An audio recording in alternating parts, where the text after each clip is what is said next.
오늘 우리에게 주신 말씀은 신약성경 사도행전 21장 1절에서 16절 말씀입니다. 그 가운데 사도행전 21장 13절, 14절 두 절의 말씀 한 목소리로 합독하도록 하겠습니다. 시작. 바울이 대답하되 여러분이 어찌하여 울어 내 마음을 상하게 하느냐. 나는 주 예수의 이름을 위하여 결박당할 뿐 아니라 예루살렘에서 죽을 것도 각오하였노라 하니 그가 권함을 받지 아니하므로 우리가 주의 뜻대로 이루어지다 하고 그쳤노라. 아멘. 오늘은 성령의 감동, 하나님의 뜻이라는 말씀으로 박철수 목사님께서 말씀 전해주시겠습니다. 기도드리고 말씀 전하기로 하겠습니다. 하나님 아버지, 은혜와 사랑을 감사를 드립니다. 아버지, 더운 날씨 조심을 감사를 드립니다. 아버지, 날마다의 삶이 정말로 하나님의 축복 가운데서 저희가 영이 되기를 원합니다. 날마다의 삶이 주님의 뒤를 따르는 축복된 삶이기를 원합니다. 이 시간 함께하여 주옵소서. 예수님 이름으로 기도드립니다. 아멘. 네, 바울이 밀레도에서 에베소 장로들을 불렀어요. 그리고 에베소 장로들에게 권면을 하죠. 첫 번째 어떤 말 하나요? 바울이 자기가 3년 동안 에베소에서 사람들을 섬긴 일에 대해서 이야기를 합니다. 어떻게 섬겼다고요? 유대인의 핍박에도 불구하고 겸손과 눈물로 섬겼다. 그죠? 겸손이 또 나오네요. 겸손과 눈물로 섬겼다. 근데 바울은 겸손하지 않은 사람이 아니고 겸손하다고 자기가 말했지만은 정말로 겸손하게 섬긴 거죠. 그 겸손하게 섬긴 증거 중에 하나가 뭐죠? 바울은 교회로부터 사역비를 받지 않고 자비당위로 자기가 천막 지어서 그 일을 하면서 먹고 살면서 선교를 했잖아요. 그 이제 겸손하게 섬긴 대표적인 예죠. 그다음 눈물로 섬겼다. 제가 여정훈 목사님 말씀을 잠깐 드렸었는데 정말로 속이 터지거든요. 속이 터져요. 지금쯤은 그렇지 않을 때가 됐는데 똑같은 행동을 반복하면 속이 터지거든요. 바울이 얼마나 속이 터졌겠어요. 눈물로, 날마다 눈물로 기도하면서 섬겼고, 그리고요 에베소 장로들에게 권면을 합니다. 너희들은 그냥 장로 직분을 받은 게 아니다. 너희들은 교회의 목자로서 세워졌다. 그래서 목자의 역할을 다해야 된다. 특별히 두 가지를 이야기를 하죠. 하나는 너희들은 스스로 삼가라. 거기에 뭐가 들어가나요? 나를 본받아서 주는 것이 받는 것보다 더 축복이다. 예수님 말씀을 기억하고 나를 본받아서 절대로 너희 이익을 위해서 사역을 하지 마라. 두 번째가 뭔가요? 이단을 조심하라. 외부적인 이단, 그 다음에 교회 내부에 있는 거짓 교사들, 이단들을 조심해라. 이렇게 하고 바울이 이제 밀레도를 떠나서 어디로? 예루살렘을 향해서 갑니다. 여러 항구를 거칩니다. 우리가 그 여러 항구 읽어봐야 기억도 못합니다. 그죠? 항구를 거치고서 어디까지 왔나요? 목적지가 가이사라인데 3절 두로에 이르렀습니다. 두로는 항구가 꽤 컸나 봐요. 거기서 일주일을 머물렀는데 4절 보면 이래를 머물렀더니 왜 일주일을 머물렀을 건가? 왜 그랬을 것 같아요? 7이 완전수니까 그걸 채우기 위해서 일주일을 머물렀을까요?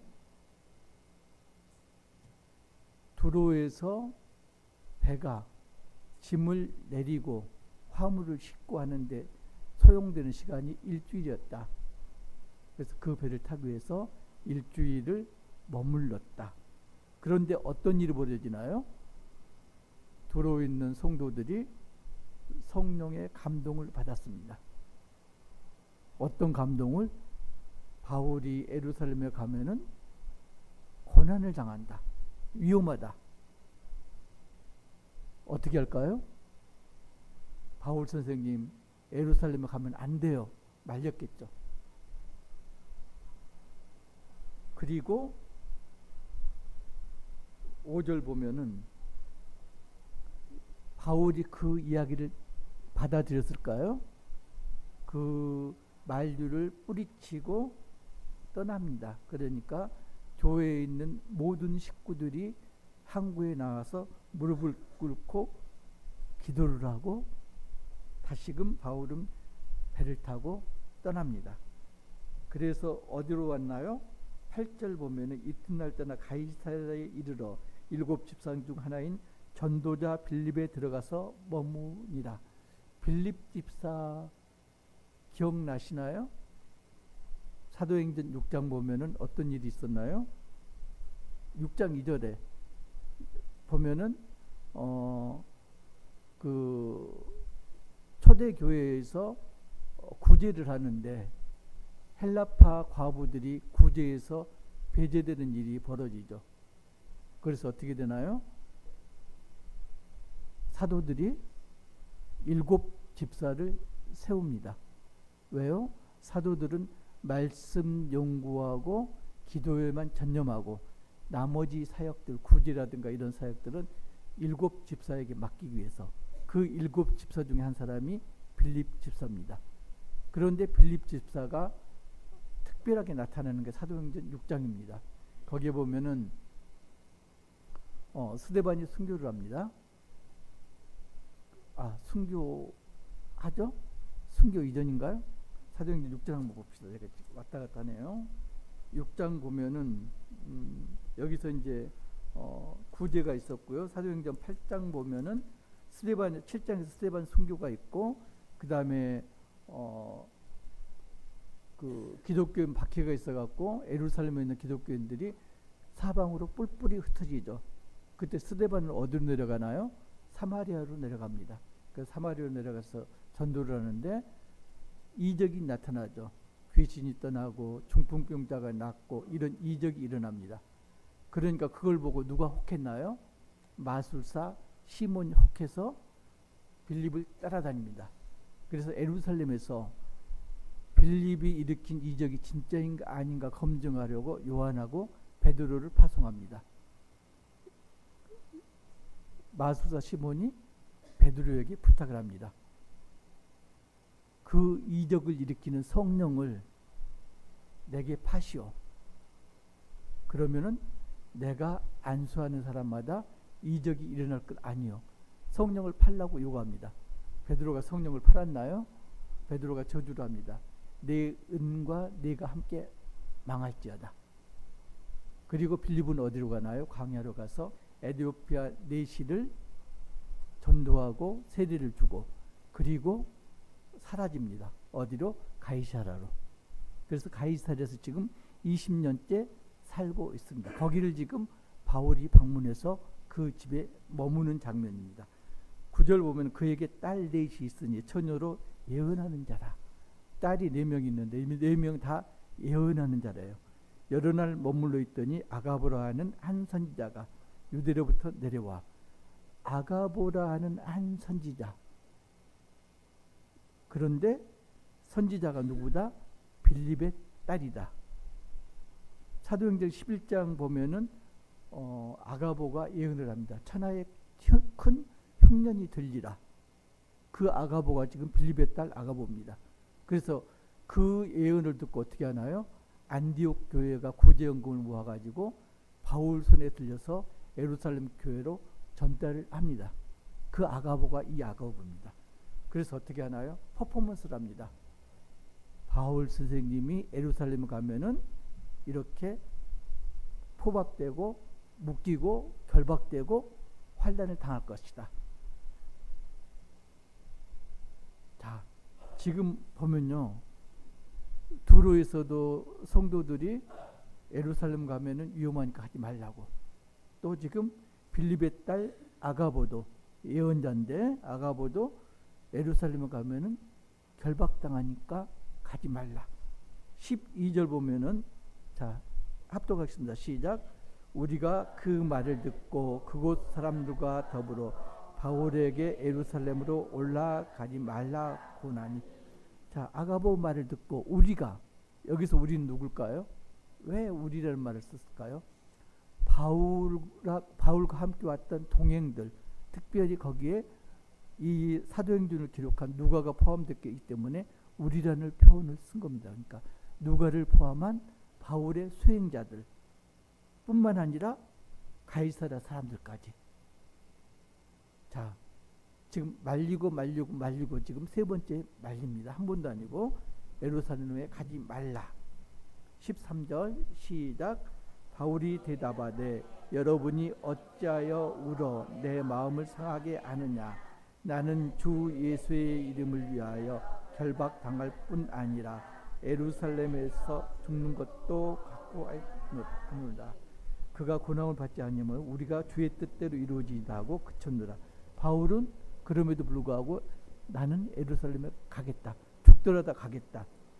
누가복음 22장 보면은 예수님이 겟세마네 동산에서 기도하는 장면이 나옵니다. 어떻게 해요? 3번을 기도를 하시죠. 아버지, 할 수만 있다면은 이 잔을 내게서 옮겨 주옵소서. 그런데 마지막은 어떻게 하나요? 아버지의 온대로 되기를 원하나이다. 지금 여기는 보면은 성도들이 말렸는데 바울이 가겠다고 그러니까 바울 뜻대로 하소서 하고 보내주는 장면입니다. 자, 우리가 여기서 느낄게요. 기도를 하잖아요. 우리가 기도를 하는데 누구의 뜻을 구하는 기도를 하나요? 말은 하나님의 뜻을 구하는 기도를 합니다. 그잖아요. 그렇게 가르치니까 네 뜻이 아니라 하나님의 뜻을 구해야 된다. 그렇잖아요. 그럼 기도를 합니다. 하나님의 뜻을 구하는 기도. 그런데 정작 행동은 어떻게 하나요? 하나님의 뜻이 아니라 내 뜻에 의한 행동을 합니다. 왜 그럴까요? 저만 그런가요?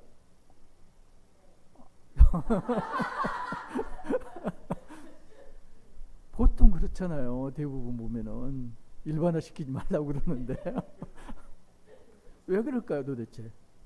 하나님께서 창조하신 만물 중에서 유독 인간에게만 뭘 주셨다? 자유의지를 주셨다. 그런데 그 자유의지가 어떻게 됐다? 범죄하는데 소용됐다. 에덴 동산에서 선악과를 따먹었잖아요. 그래서 에덴에서 추방됐다. 그래서 그 자유의지가 어떻게 됐다? 그냥 자유의지가 아니고 타락한 자유의지로 변했다. 그래서 인간이 어떤 것을 결정하더라도 거기에는 내가 내 자유의지대로 했다 그러지만은 뭐가 들어있다? 타락이 들어있습니다. 그래서 하나님의 뜻하고 내 뜻하고 다른 게 뭐냐면은 하나님의 뜻은요, 내 이익이나 안전하고는 크게 관계가 없어요. 그런데 내 뜻은 첫 번째가 뭐냐면은 내 유익하고 내 안전입니다. 그래서 기도를 하는데 하나님 저 잘되게 해주시고요, 우리 집안 잘되게 해주시고 우리 아이 잘되게 해주시고, 이건 뭐가 들어간 거다? 타락된 자유의지 결과다. 그래서요, 제가 그 해남으로 한 10여 년 가까이 아우리치를 떠났었는데 여름마다 그 헤비타트라고 그래서 집 수리하는 거 있잖아요. 이제 그런 가정 그 보통 3가정 정도 이렇게 하고 했는데 하나 퀴즈. 부자가 집이 많을까요? 가난한 사람이 집이 많을까요? 가난한 사람이 집이 많아요. 가난한 사람이. 태어나서부터 지금까지의 짐이 전부 모여 있습니다. 그리고 그것도 부족해서 눈에 띄는 모든 걸 갖다 모읍니다. 그래서 집이 어떻게 되냐면요, 온 집안이 전부 우리가 볼 때는 쓰레기인데 그분 입장에서는 보물들로 쌓여 있어요. 그리고 방 한가운데 이불이 펴 있는데 어떻게 되어 있다? 이불이 굴로 파여져 있습니다.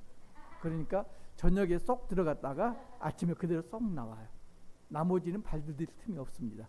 그게 이제 심해지면은 마당까지 전부 이제 쓰레기가 쌓이죠. 그래서 조그만 집인데도 트럭으로 2개, 3개가 짐이 나와요. 그래서 그걸 보면은 그 사람들이 만류를 하기 때문에 미리 딴 데로 보내죠. 근데 어느 틈엔가 와서 우리는 버리고 그 사람은 챙겨놓고 이게 이제 거듭되는 거예요. 왜 그럴까요? 이분들은 뭐에 의지한다? 물질에 의지하고 있다. 내가 의지할 곳은 어디다? 물질밖에 없다. 그런데 우리가 보기에는 그건 정말로 쓰레기 같은 물질이다. 우리가 자유의지 가지고 결정하고 그리고 그대로 실행하잖아요. 그게 하나님 보기에는 어떻게 한다? 하나님 보시기에는 우리가 그분들의 짐을 보는 거하고 똑같은 시각이 있어요. 하나님 보시기에는 정말로 쓸모없는 거 가지고 제가 애태우고 있구나. 그래서 하나님 그 기도를 안 들어주시는 거예요. 왜요? 쓰레기 하나가 또 생기는 건데. 그래서 내가 정말로 하나님을 섬기는가 아닌가는 어떻게 보면 뭘로 판결이 되냐면은 내 기도를 보면 압니다. 그 이전에 내 주변을 보면 알 수 있습니다. 우리 집에서 내 물건이 가장 많다. 그러면 조금 생각을 해보셔야 돼요. 우리 집에서 물론 여자분들은 짐이 많잖아요. 근데 특히 남자분들 우리 집에서 내 짐이 가장 많다. 내 물건이 가장 많다. 이러면은 생각을 해보셔야 됩니다. 그 이야기는 뭔가요? 나는 하나님께 매여있지 않고 뭐에 매여있다? 물질에 묶여있다.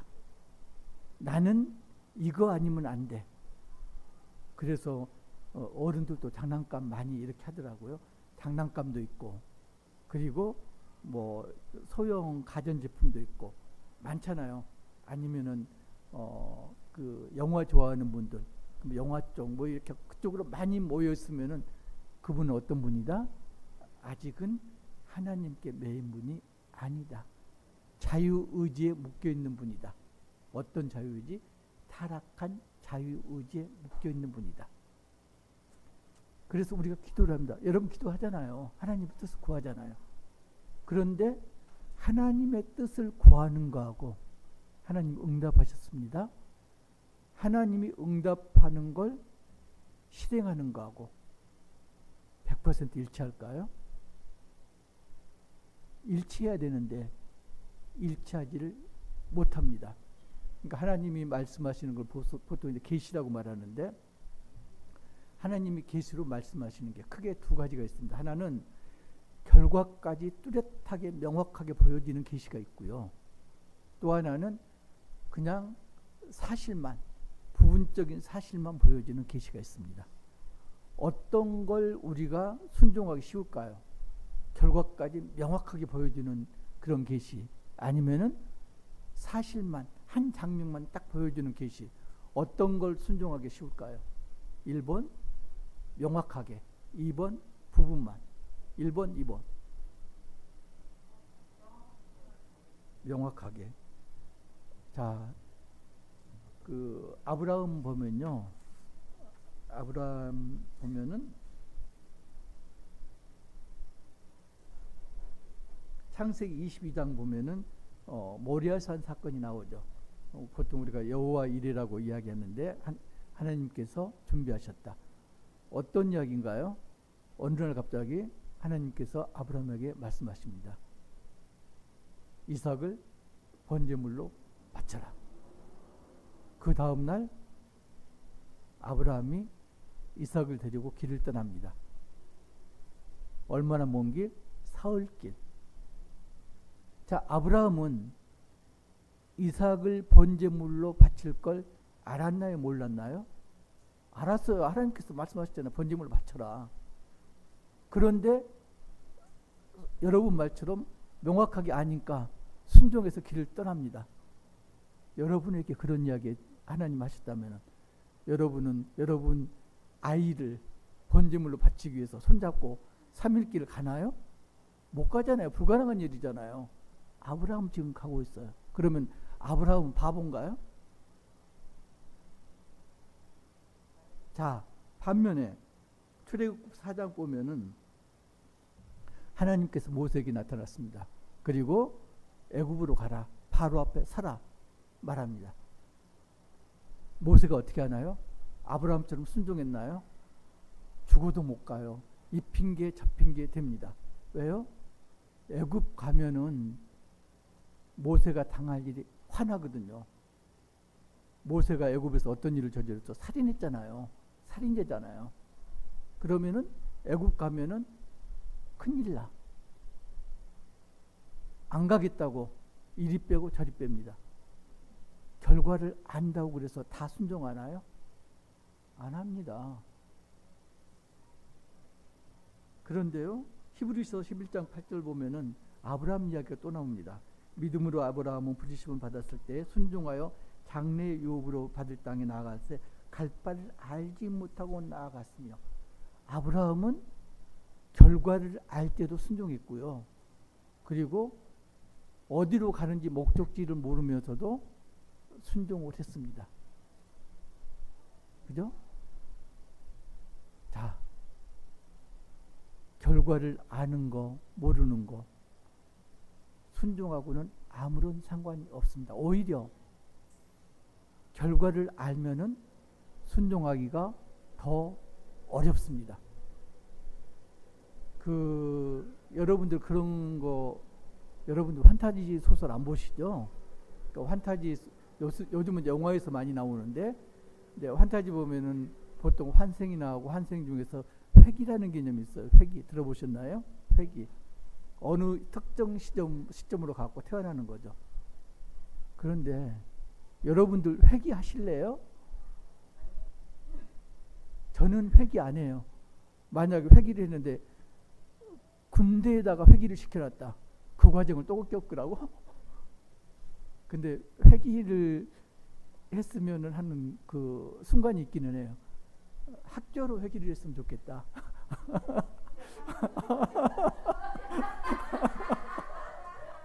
근데 보통 사람들은 내가 그 학교를 또 다니라고 안 간다고 그러더라고요. 그리고 여자분들, 특히 여자분들은 결혼 서로 회귀하는 걸 죽어도 안 한다고 그러더라고요. 그 시집살이를 또 겪으라고, 그 어려운 걸 또 겪으라고. 그래서 결국은 어느 시점이 가장 좋다? 지금 이 순간이 가장 좋은 시기다. 결과를 알면요, 우리가 즐겁고 행복하고 순종할 것 같은데, 결과를 알면은 순종을 못합니다. 너 3년 뒤에 죽어 그러면은 3년 뒤에 죽어요. 왜요?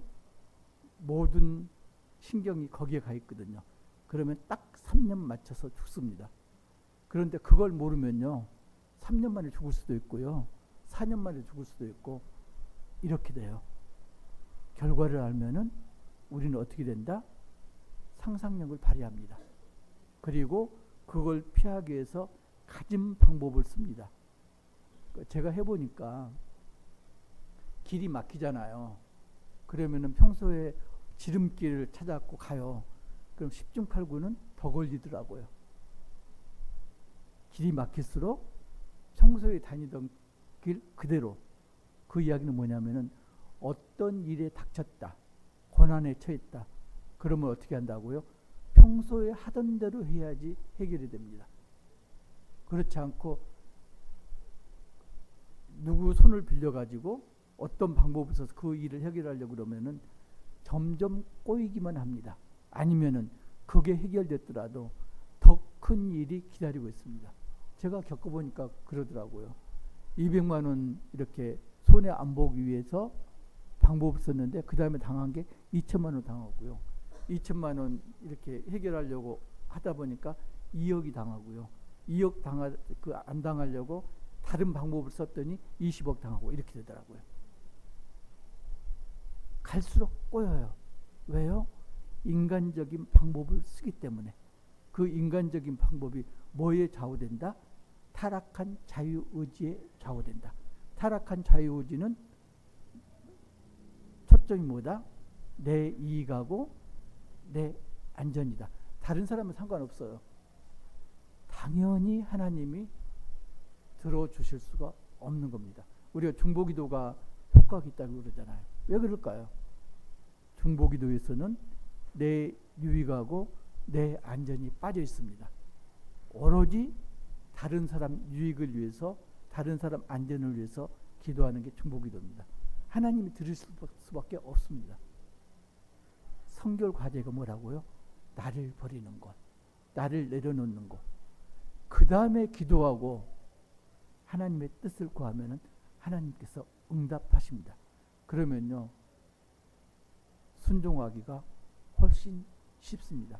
그걸 시편에서는요, 시편 108편 한번 찾아보실래요? 찾으시는 동안 제가 읽을게요. 한 절이니까. 하나님이여 내 마음을 정하였사오니 내가 노래하며 나의 마음을 다하여 찬양하리이다. 다윗이 지금 하나님을 찬양합니다. 뭐라고? 내 마음을 정하였다. 그건 뭔가요? 내 마음을 어떻게 정했다고요? 내 뜻이 아니라 하나님의 뜻에 맞춰서 행하기로 내 마음을 정하였다. 근데 거기까지 가기가요, 쉽지가 않습니다. 나를 내려놓는 게요, 정말로 쉽지가 않습니다. 지금 오늘 본문에 보면은 바울이 만류에도, 거듭된 만류에도 불구하고 어떻게 한다고요? 13절, 나는 주 예수의 이름을 위하여 결박당할 뿐만 아니라 예루살렘에 죽을 것도 각오하였노라. 만류를 뿌리치고 예루살렘으로 떠납니다. 자, 그러면 여기서 문제가 생깁니다. 두로에 있는 성도들이나 아가보 예언자나 성령의 감동을 받았습니다. 뭐라고? 예루살렘에 가면은 환난을 당해. 바울도 똑같은 환상을 봤습니다. 예루살렘에 가면은 너는 결박당하고 핍박을 당할 거야. 똑같은 하나님의 계시를 받았습니다. 자, 그러면은 하나님께서는 가라는 이야기일까요? 가지 말라는 이야기일까요?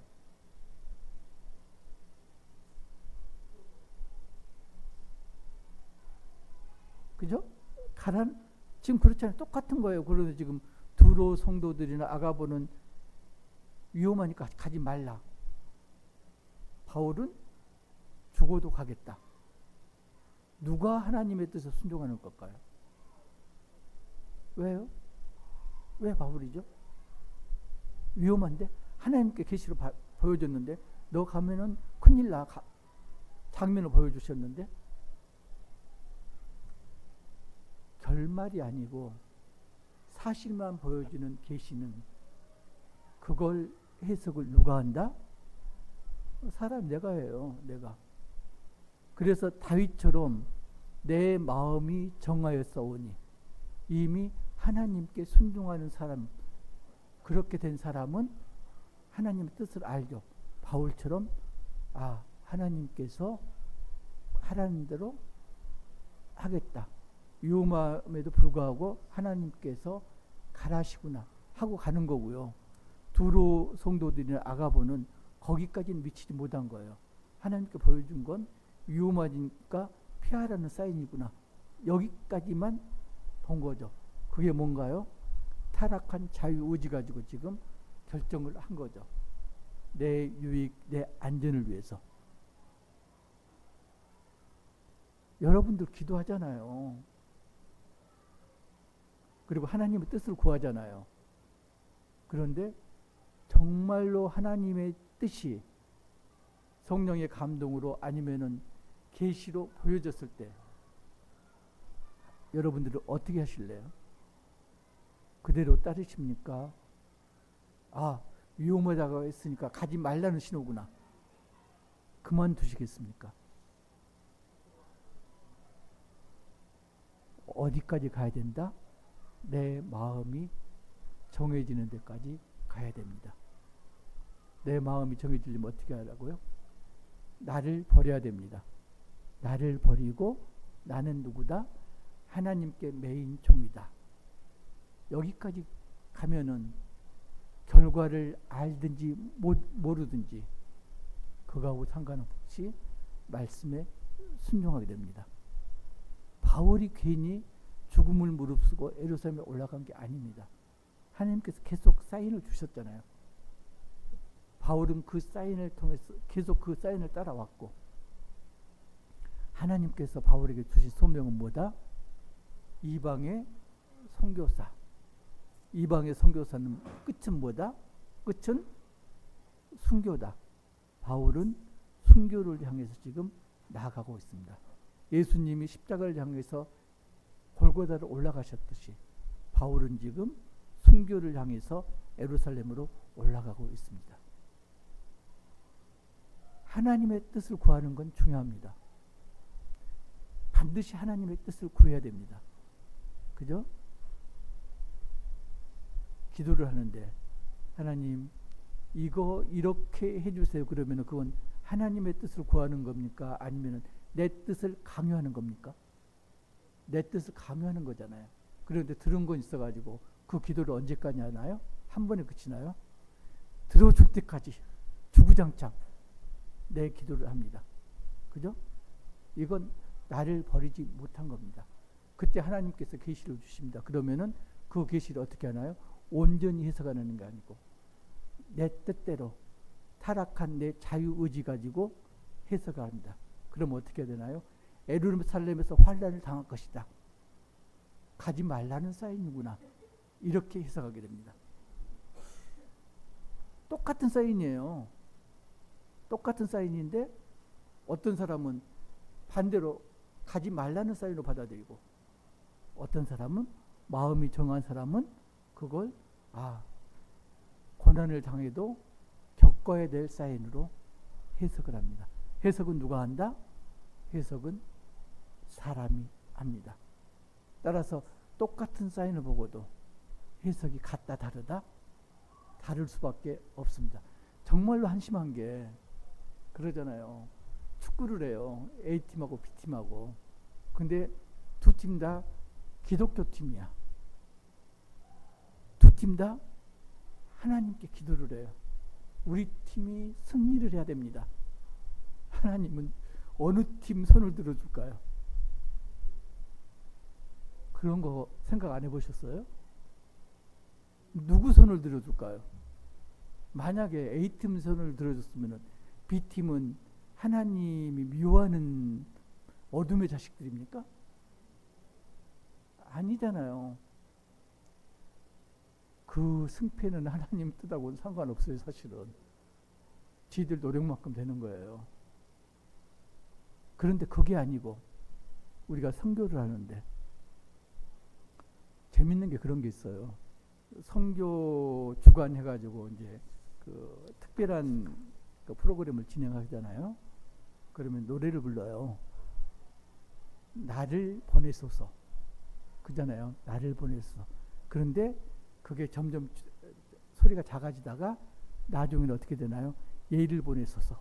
쟤를 보내소서. 이렇게 나는 빼고. 하나님 선교사로 보내십시오. 그런데 저는 말고요. 얘를 보내세요. 저보다는 얘가 훨씬 유능해요. 평상시에는 내가 유능하죠. 근데 선교사 파송할 때만 얘가 유능한 거예요. 얘를 보내셔야 돼요. 나 말고요. 걔를 보내셔야 돼요. 노래가 그렇게 바뀌더라니까요. 왜? 타락한 자유의지 가지고 지금 해석을 하는 겁니다. 여러분들 잘 보셔야 돼요. 하나님께서 응답하셨는데 그 응답이 정말로 고하는 응답인지 아니면은 노하는 응답인지 그걸 잘 판가름하셔야 됩니다. 그 기준이 어디가 있다고요? 나한테 있습니다. 그 기준이 나한테 있습니다. 내가 아직도 내 타락한 자유의지에 묶여 있다면은 내가 결정하는 건 결국은 하나님의 뜻이 아닙니다. 대부분 그래요. 대부분이라서 미안한데 일반화가 아니고요. 정말로 대부분 그렇습니다. 대부분 하나님의 뜻을 구하는데 뜻을 구해놓고 행동은 정반대로 합니다. 하나님 정말로 답답하실 것 같아요. 내가 그렇게 보여줬는데 가면 위험하다 보여줬는데 가지 말라는 이야기가 아닌데 얘들이 어떻게 해요? 하나님이 위험하다고 했으니까 가지 말라는 신호군하고 안 가요. 얼마나 답답할까요? 기도를 하는데 누구의 뜻을 구해야 된다? 하나님의 뜻을 구해야 된다. 그런데 하나님께서 해석까지도 말끔하게 해주시면 좋은데 해석은 누구한테 달려있다? 자유의지를 가진 나에게 달려있다. 그런데 그 자유의지가 어떻게 되어 있다? 타락되어 있다. 타락한 자유의지다. 잘 살피셔야 됩니다. 그런 이야기 많이 듣습니다. 특별히 청년들한테 그런 이야기를 많이 듣는데 하나님께서 말씀하셨어요. 하나님께서 응답하셨어요. 들으면 아닌데 지금 똑같은 거예요. 예루살렘 위험하다? 그걸 본 거예요. 가라는 이야기인데 이들은 위험하니까 가지 말라는 이야기를 듣고 있거든요. 왜? 아직까지 나의 사로잡혀 있습니다. 내 안에 내가 있습니다. 타락한 자유의지가 나를 지배하고 있습니다. 자, 시편 하나만 읽고 말씀을 마치기로 하겠습니다. 시편 146편 제가 읽을게요. 시간이 없으니까. 3, 4, 5절 146편 귀인들을 의지하지 말며 도울 힘이 없는 인생도 의지하지 말지니 그의 호흡이 끊어지면 흙으로 돌아가서 그날에 그의 생각이 소멸하리로다. 야곱의 하나님을 자기의 도움으로 삼으며 여호와 자기 하나님에게 자기의 소망을 두는 자는 복이 있도다. 누구한테 소망을 두라고요? 여호와께. 힘 있는 사람 말고 내 소망을 여호와께 두는 자는 복이 있다. 그러려면 나는 어떤 사람이 되어야 된다? 나는 마음을 정한 자가 되어야 된다. 모두가 그런 분 되시기를 주님의 이름으로 축복합니다.